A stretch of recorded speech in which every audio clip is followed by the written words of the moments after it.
Hey, good morning, everybody. Tricia Turner here with another episode of Anything But Average Achieving Success in Life. You guys need to get ready to hear from one of my favorite people. I have got Tammy Pack here with me today, and she is like the epitome of Southern charm. She's got the accent to go along with it, and she just has the hospitality like no other. So please welcome Tammy Pack to the show today. Hi, Tammy. Thank you for having me, Miss Tricia. I'm always happy to be here. Happy to see you, my Definitely. friend. Hey, Tammy, tell everybody where you are in the United States, what you do for a living, and a little bit of your backstory, please. Absolutely. I am in Fredericksburg, Texas, which is a small town of about 11,000 people, but we get over 1.5 million tourists a year. Good So it's a Lord. little bit unique in that way. Not a typical small town, more of a destination town. So if you picture a small town in any state, whether it's Aspen, Carmel, where people go to spend their weekends, that's kind of what our town is like. Small, but we've got a lot of amenities, a lot of resources, a lot of restaurants and fun things to do here in Fredericksburg. So we have a couple businesses here. We have Absolute Charm Real Estate Group, brokered by eXp Realty, and we run a real estate team here. We've got about 15 on our team.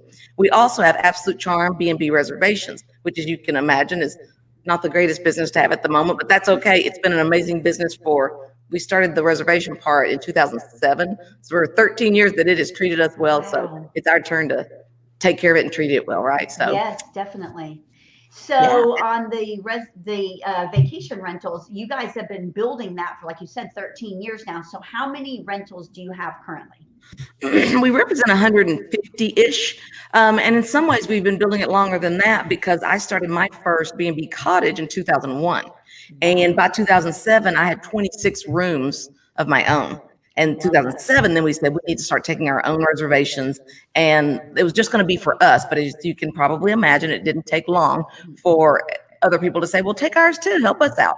So that's how it grew from just our rooms to 150 something we represent. So that has been a wonderful blessing. We love that business. It's a challenge right now, but I've got great people working and running that business. My dear friend Tammy Smith has the other Tammy, they call it Tammy 1, Tammy 2 at the business, and she's Tammy 2. But I tell you what, on the B&B side, she's definitely Tammy 1. I she has bet. she has run that deal, and she has responded to, as you can imagine, probably close to 2,000 cancellations, and so many of those people calling, complaining, and she's handled it with grace and taking care of the people, made them happy, and it's been a challenge since mid-March, till now. So the last 30 days or so have been very difficult, but like everything else in this country, with God's help, we're all going to come past this, and it's going to be fine, and hopefully we'll all take some lessons out of it and turn something bad into at least a little bit of good. Definitely. So we're time stamping this for everybody. So when people are watching it on YouTube, they understand. So today is April 23rd.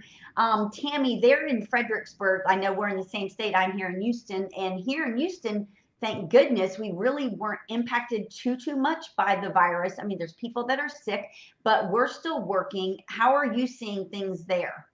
Well, it's kind of interesting. We actually have had one case confirmed in our whole county, and that was actually someone I believe that lives in a different county but came here to work, and that person apparently has recovered.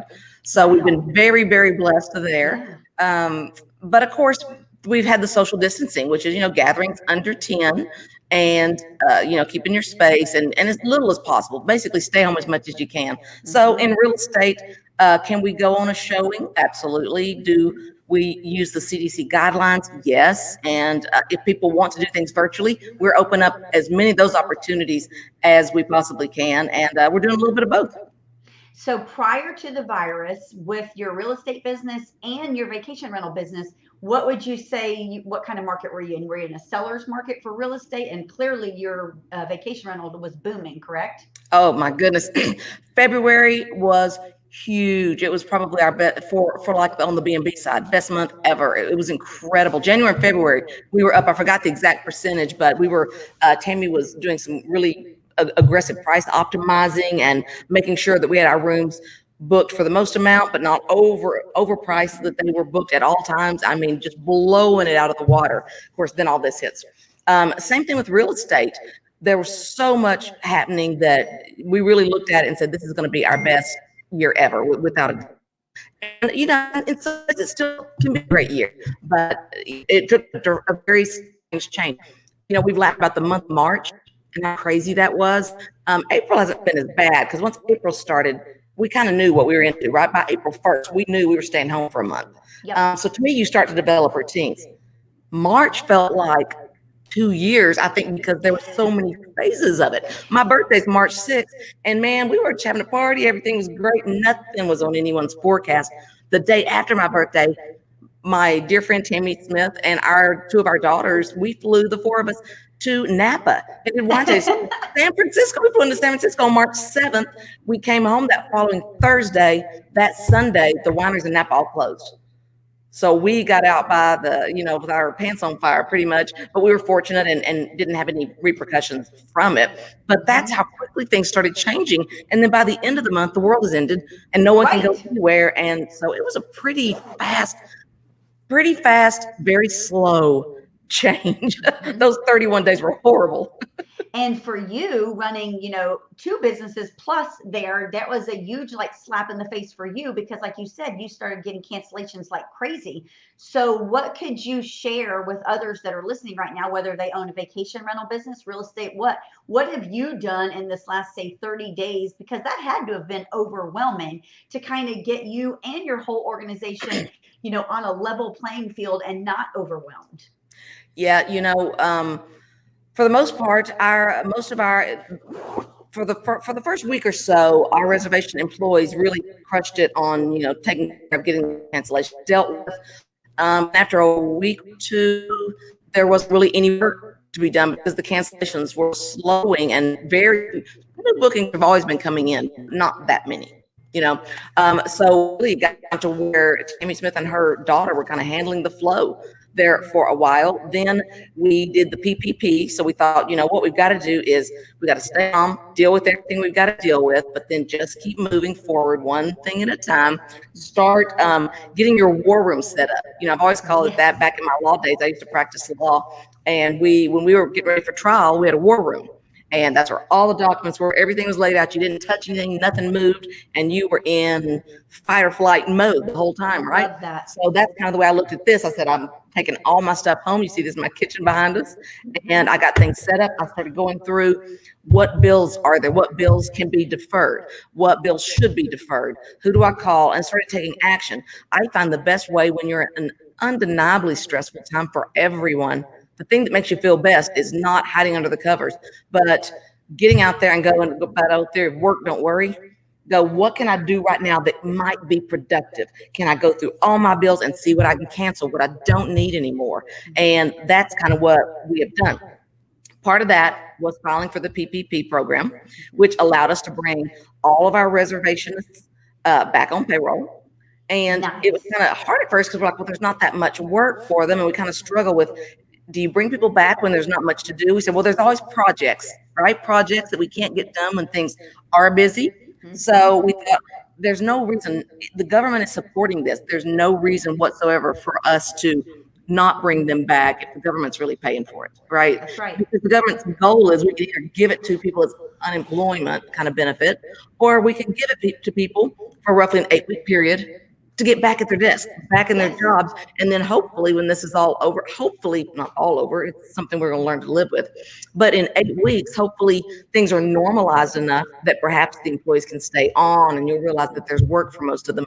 And so we came up with really a plan to put as much money into the pockets of those employees as we could, because that is the point of the stimulus. Put money in the pockets of the American workers so we can go out and buy a new car, pay our house payment, all the things we need to do, buy food, keep our health insurance going, and that is the goal. So that's what we have really spent as much effort as possible into going into a plan of action. So you guys have been on this path to success in both your businesses, in real estate and vacation rental. What are some of the things like before the virus that you could attribute a lot of your success to in both of your businesses that you could share with people?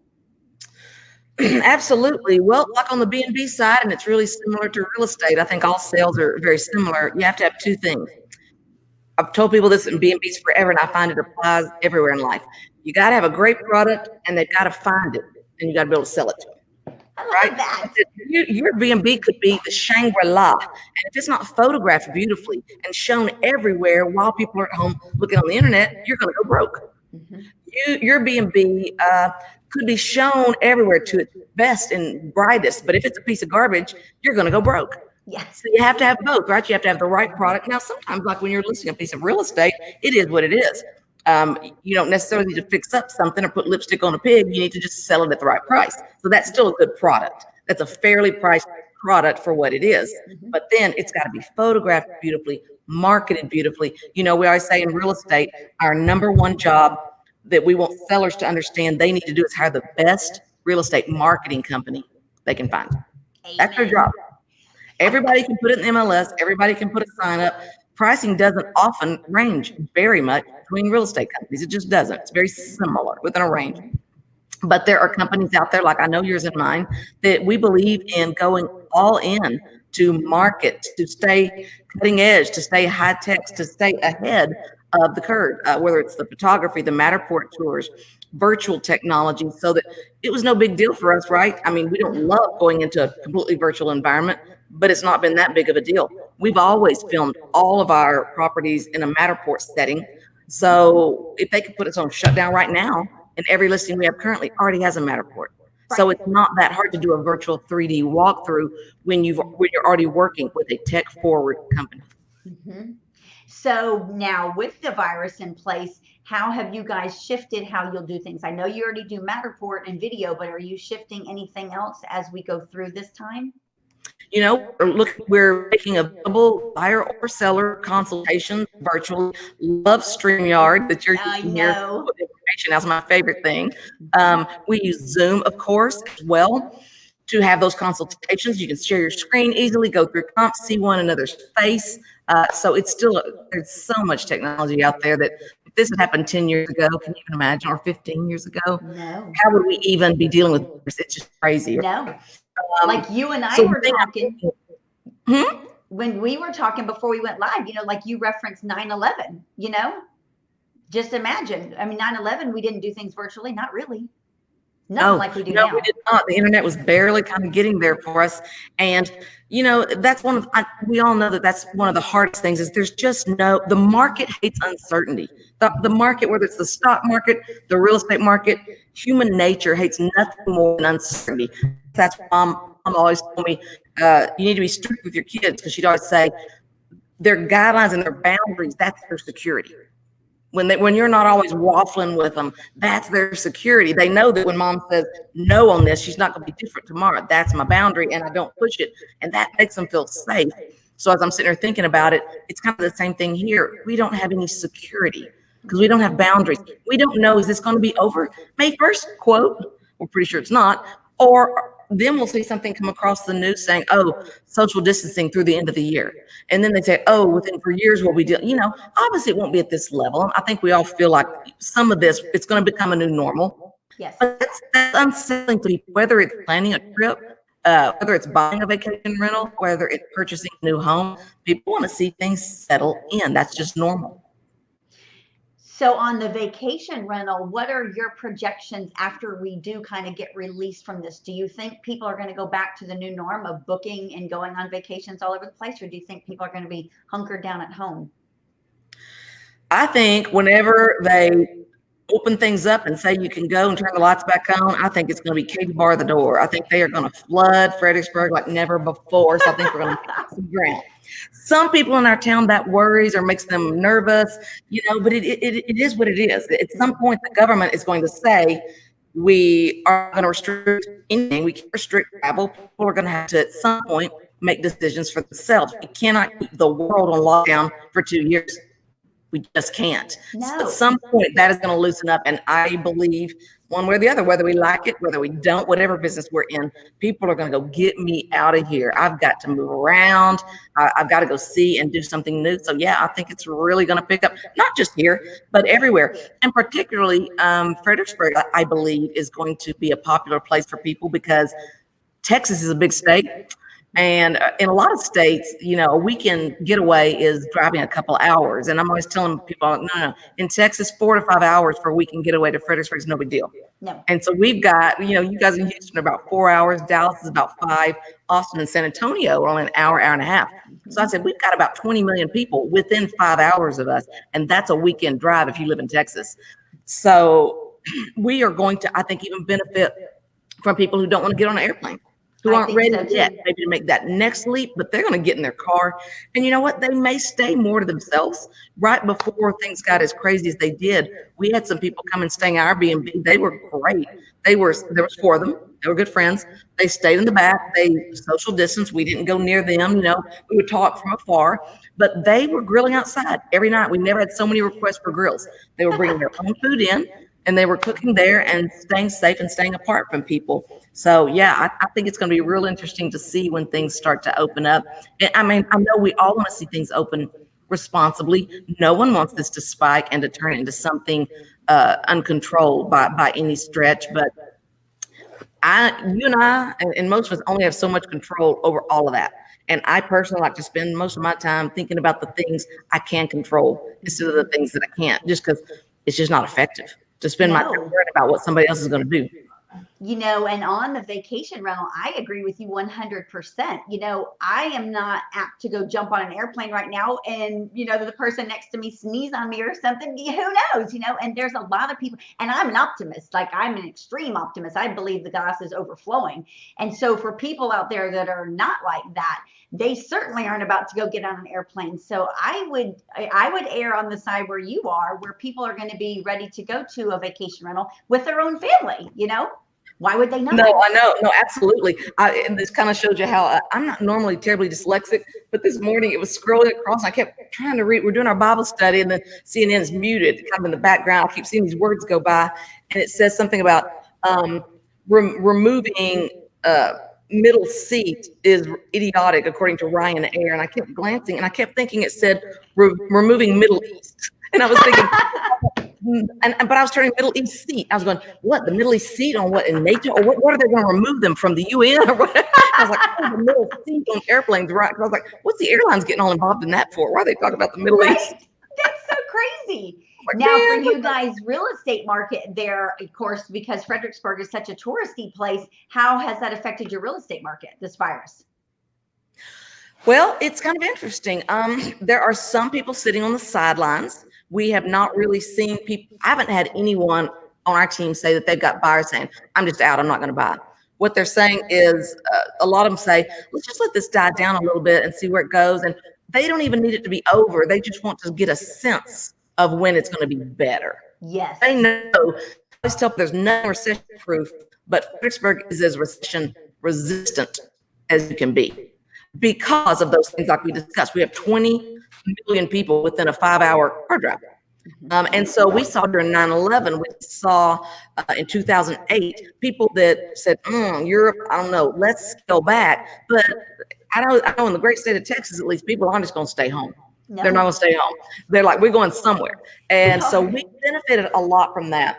The bigger concern really from a lot of people that have been here a long time say, you know what, but what held us through during this time, really our Main Street.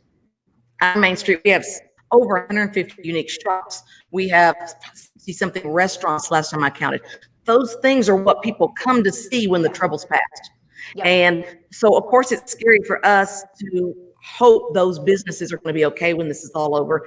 The government has actually moved faster than I would think. And whether it's landlords, banks, mortgage companies have pulled together better than I would think. Is it perfect? No.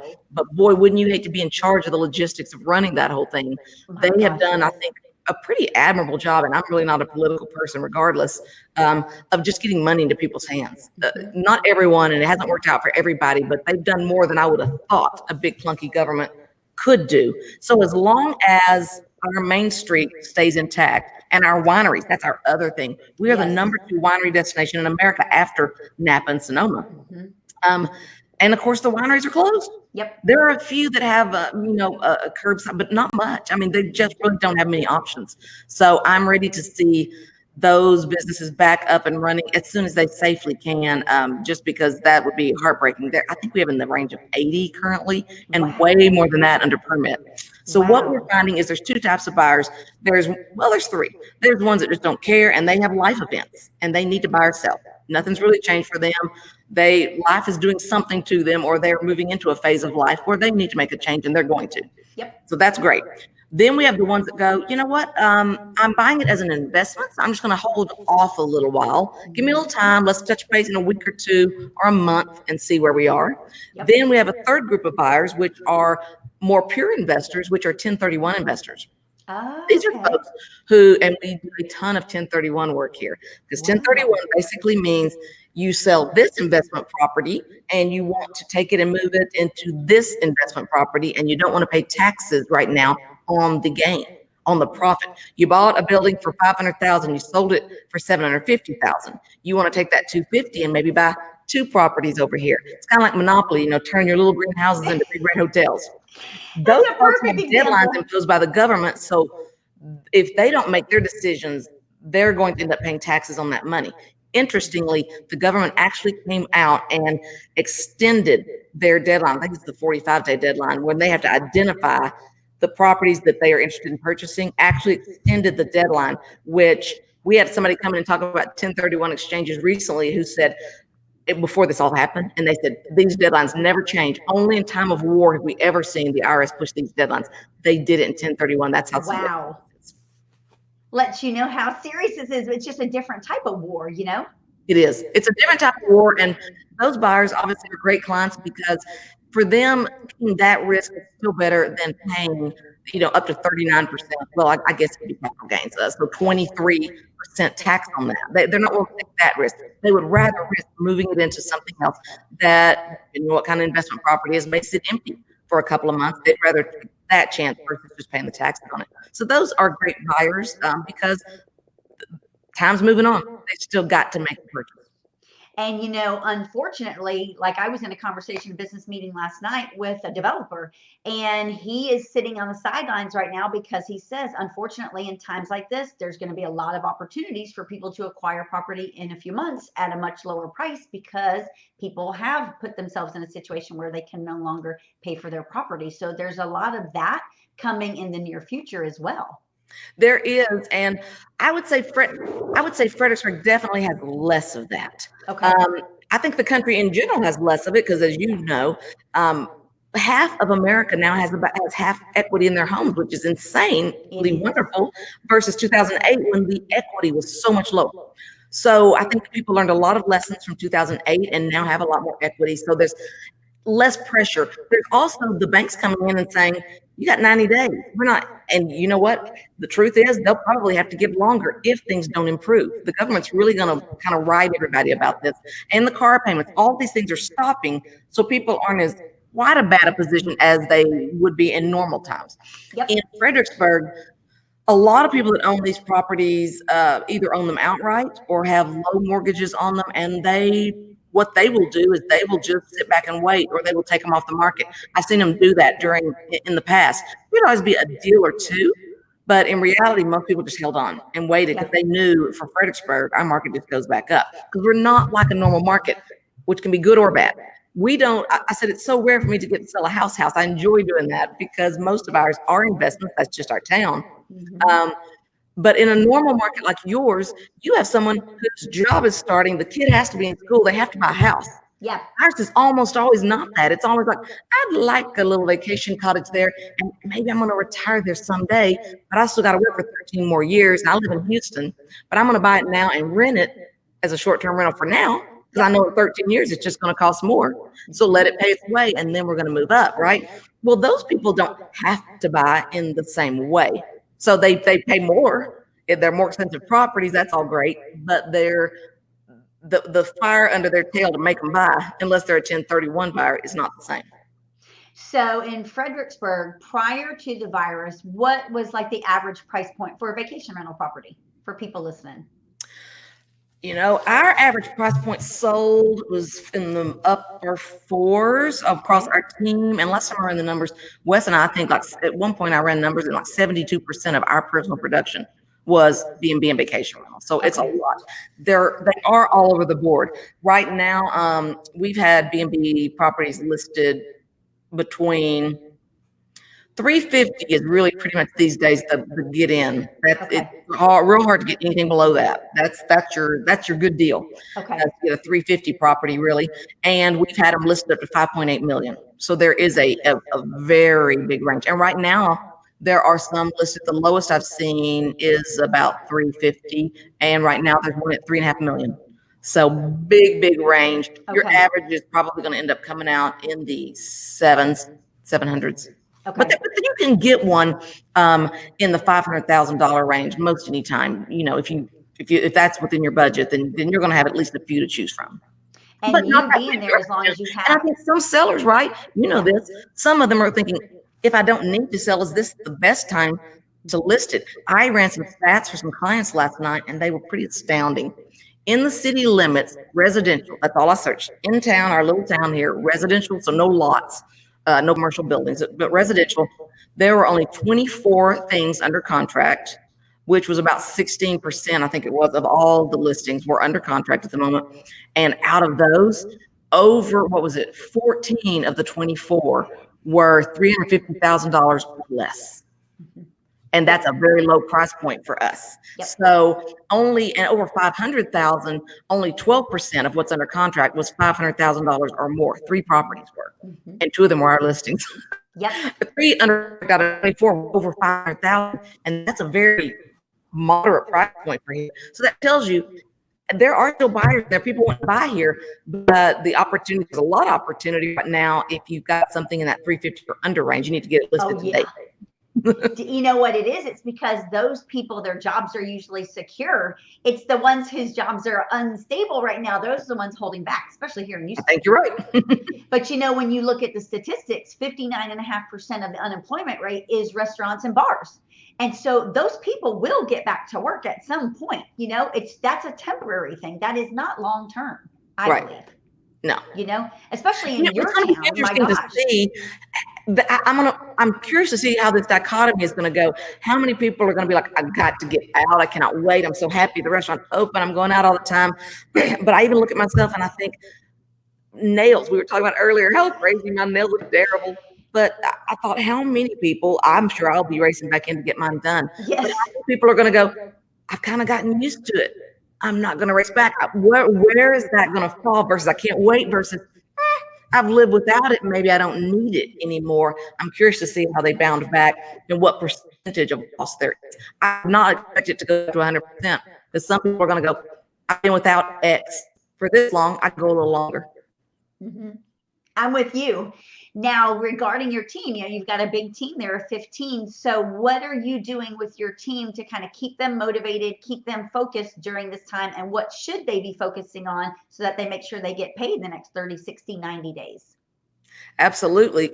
Double down on training. Make sure you are cleaning up your systems, your processes, anything you do. How many of us have said, I've said it 1,000 times, I wish I could just pause the world. If I could just pause the world for a couple of weeks and I could get some things done. Well, this is the closest to a world pause we're ever going to get. So I am trying to do all the things that I said, you know, cleaning up my Trello boards, my checklist, going through the budget, updating the P&Ls, making a balance sheet. Spend some time every day on your financial understanding where you are and where you want to be. Set some goals. We can all do better. I promise you, when this is over, I plan to be leaner and meaner.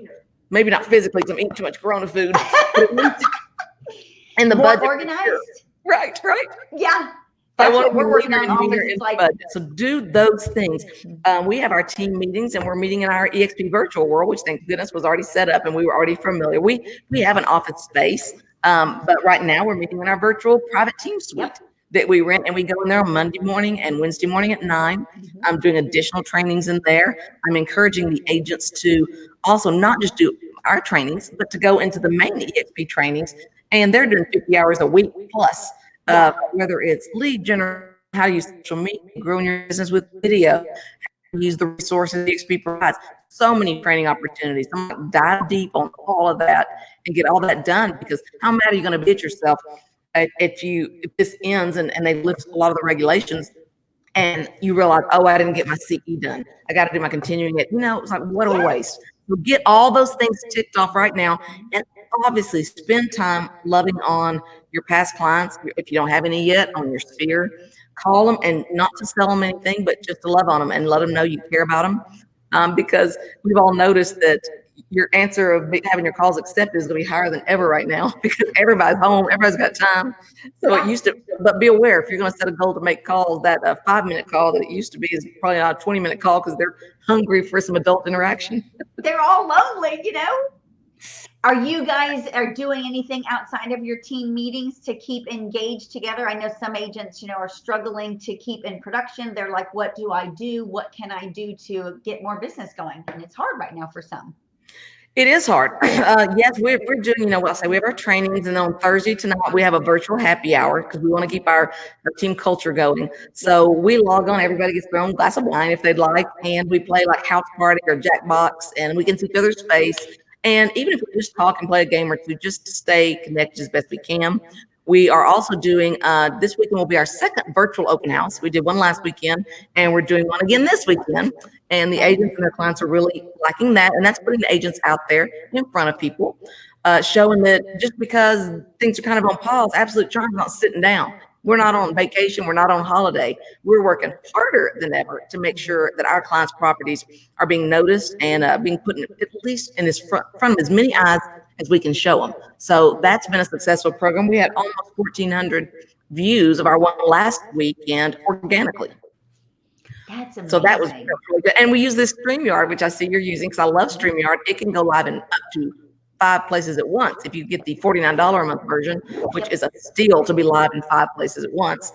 So that's what we did. We went live on our Absolute Charm Real Estate group page. So if you're a realtor and you want to see what those virtual open houses look like, just go over to Absolute Charm Real Estate group on Facebook, and that's where you can see last week's, and you'll be able to see the coming one. I went live on my personal profile. I went live in my group Realtor Bootcamp. I went live in my group Social Media 2.0, and I went live on YouTube. And you can also go live in LinkedIn. And I had that one pulled up at first, and then all of a sudden, and I even had it added, and it said something like, you're not allowed to go live on LinkedIn right now. I saw that too. Yeah. So I've got a sticker note. I can show you, I got like 15 stickies all on my computer of things I can't forget to do. And one of them is go, what do I need to do? Because Kyle Whistle and Dan Beer, a couple of my friends at EXP, they did something, and they said I think they had as many, maybe more views on their LinkedIn live than a lot of places. So Gary Vaynerchuk has been saying for 6 months to a year that LinkedIn right now is behaving more like Facebook 2010 than anything since Facebook 2010. I heard him say that too, and I believe it. People are on there. Yep. So this is definitely the time to get going with it, and so that's on my list to figure out and get that LinkedIn up there too, because people that LinkedIn's always been tough for me to get into, but as we know, it doesn't really matter. What matters is there are people that love LinkedIn, and that's where they live. That's their business hangout. I want them to see what I've got to say, right? If I have something to help them with, and then I'm sure what I find is once you start getting engagement with something, it becomes more enjoyable, right? Mm-hmm. Instagram is a struggle for me. I forced myself to do it. I know it's because I'm old, but you're not old. I know, right? And you said that before the mastermind. You're not old. You crazy. I know, right? But I feel that way sometimes because LinkedIn to me and Twitter and Instagram all feel a lot more like a one-way conversation. You throw stuff out there, you get a few likes, and it's like you don't want to base your worth on likes, but if likes make you think, okay, people are enjoying this, is it worth my time? Because I've only got so much time, and I'm only in so many places. I want to be where I'm being of value, right? So on Instagram, a similar post or same post that I would put on Instagram might have a couple of comments. On Facebook, that same post could easily have 40 or 50. It's not that I want the popularity contents of that as much as I enjoy the engagement. It's conversation. It is two-way conversation. So that's why I love it. But I know that I still have to be on Instagram because some of my business still comes from there. So it can't only be about what I enjoy. And same thing with LinkedIn. I have to sometimes do what's not natural for me, and hope over time it'll become more natural. I love that. So I would say people need to be focused on social media too. And if they don't know how to do it, we have training. You have the same training that we all have the same training in our organization. It's top notch. There's nothing you can't learn. Nope.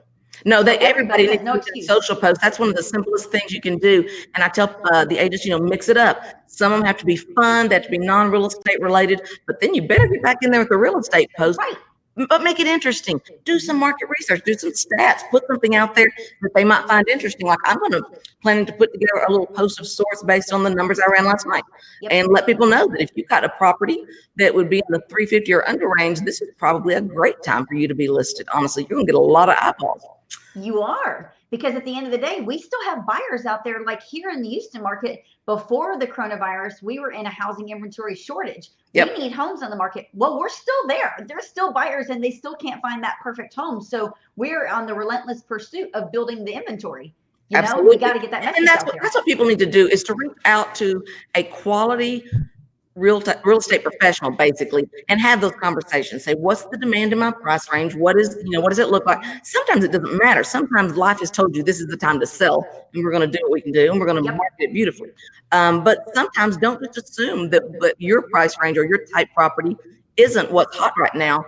Sometimes it's the hottest thing ever. I had someone reach out about a certain neighborhood that she has a home in, and she goes, "Is now a good time to list something in this neighborhood?" So I pulled it up and looked. I said, I would say yes, because there's one property for sale in your entire neighborhood. And there have been, I think it was like 5 closings in the last 30 days. In that neighborhood, there's one property and it's overpriced. Yeah. You should list. You should list like now, Immediately. Love it. Same thing here. We are experiencing the very same thing. And so I think, again, it's us, the professionals out there that are day in, day out, still doing what we do best. Those are the ones that are going to come through this, and they're going to take over places where people are just sleeping. Absolutely. And, this reminds me, one of the tips that I jokingly, but I'm very serious about it, given to people is maintain your routine. Maintain a schedule, set an alarm. I don't care what time the alarm is, but set it and don't fudge on it. I give myself 2 days a week, my weekend, and I can sleep later if I want. Every other day, that alarm goes off at 6 and I'm getting up. It can get really hard to know what day it is. So I made, so bright, I don't think you can read them actually. No. Oh, there you go. Thursday. Okay, I see it. Yes, and I got a little tacky, that little gummy stuff, that you make sure pictures hang straight, and it stays on my computer. Every morning, the first thing I do is I get up, I put my half a gallon of water that I'm going to drink for the day. I set it on my desk, and I take out my little sticky notes, and I put the current day on my computer. And all day long, I remember that this is Thursday. I kind of got the idea from our favorite cruise lines is Holland America. And, when you're on vacation, which this is not a vacation, by the way, guys, don't think you're on paid vacation because you're not. But when you're on vacation with Holland America, you forget kind of what day it is. They literally have floor mats in the elevators where during the night they change them out. So when you get in the elevator, it says Friday. So every day what day it is. I love Very important to keep everything as close to your schedule that you would have before as you can. This is not permanent vacation, or you can use it as that. And in August, you're going to be hungry. That's the truth of it. Well, your pipeline right now, you're not hard selling people, but you are building up opportunities for when they're ready and for when the lights come back on. You want to be ready, and people are going to be aware of the people that were unprofessional and just sat down and put their feet up and did nothing, versus those who continue to take care of others, put out good data, help where it's needed, and sometimes say, this isn't the time for you to make a decision. Be selfless in that. They're going to remember that, and it's going to be who they want to work with in the future. And if you're not doing that, and I'm not saying don't get outside and plant a Corona garden. I'm kind of disappointed that when this first started, I spent the first day or so out in the yard, and I thought, man, it's going to be great. Then I've gotten so busy between selling properties, listing properties, education. We've spent a lot of time right now on training, because I do a lot of training of agents, because it's multi-purpose, right? It's good for my team and it's good for other agents out there. So I am doubling down on that right now. And I said every day right now is a 12-hour day, because I'm also trying to spend hours getting those systems cleaned up, because I know I'm going to kick myself if I don't get all those things done once we're back in the office. And hey, you got a minute, start back with the distractions, all right? So get that schedule, stick to that schedule, and do the stuff that's going to be real hard to do once the lights are back on. I believe that once May 1st rolls around, we need to have systems in place. Whatever we're working on needs to be wrapped up and ready to roll, and we need to be ready to run out the door like soldiers, Amen. Assume, and they may push it back and they may not, but let's assume that May 1, they're going to say everything's open. And because if they do, we've got to be prepared for that. That means 7 days. 7, because they only has 30 days. So that is not long to accomplish everything I want to accomplish during these 7 days. So this is not a vacation. I got to hustle. I love it. Always enjoy spending time with you. Hey, Tammy, for final words for everybody, give them something, a word or something of encouragement that can get people, if they are struggling right now on week 5 of their house arrest kind of thing. What could you tell somebody as they push through these next few days? Sometimes you look at the worst case scenario. That's what I like to do. And then remember, it's nothing like that. So 2 tactics I have always used is, even before I heard Gary Vaynerchuk say this, I swear we were separated at birth, except that cussing thing. I don't do the cussing. Other than that, every word out of his mouth, right, is what I think. But I was like, I don't want those all over F-bomb stuff. So, but he says what I've always told people, which is, I said, when times are tough, I always sit there and think, you know what? I didn't get a call today that my child has cancer. Or that someone, and I picture someone really specific, and I was like, you know what? And I'm not being dramatic. There are people in this country got that call today. It really happened to someone. Now I picture what that would feel like, and I look at whatever I'm going through and going, this is a joke. This is not a blip on the radar. And when I heard him saying he pictures someone, or his whole family or someone he loves dying in a plane crash, I was like, that's exactly what I do. He goes, people say it sounds morbid. He goes, no, but picture what that would be like, and now look at whatever you're going through. Now, how serious does it really look?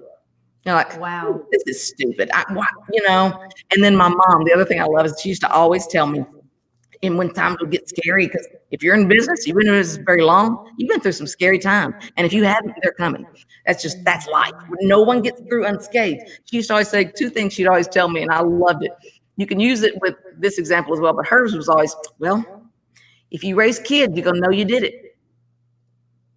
And I love that saying. If you think about it, she goes, you're not going to get out of it. If you raise a child, you're going to know you did it. Oh, yeah. So I've kind of turned that into with Corona. If you have lived through Corona, you're going to know you did it. You're going to recall all the hard feelings, right? But the other thing she would always say too is, but you know what? They can't eat you.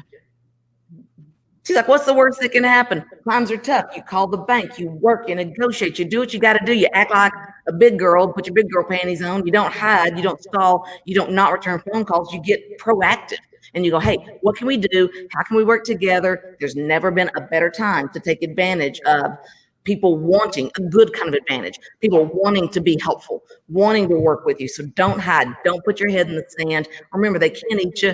And luckily these days, most of them aren't even trying to eat you. Yeah. So that's the good news. No cannibals. Social distancing, right? Thank you so much for being here today, Tammy. Hey, tell everybody where they can find more information about you and your vacation rentals, or how they can get in touch with you, please. Sure thing. Our vacation rentals are our really short website, absolutecharm.com. So if you go to absolutecharm.com, it's a beautiful site. It's got all the photos. You can filter by price. It's all kinds of fancy, real high tech. Absolutecharm.com, and then absolutecharmrealestate.com is our real estate team. But you can find me on most social platforms under Tammy Pack or Tammy Pack Talk. That's where I'm on Instagram and on my Facebook page as well. I love it. Thank you so much for being here today. Always inspirational. Thank you for having me, sweetheart. All righty. Bye, you guys. Bye.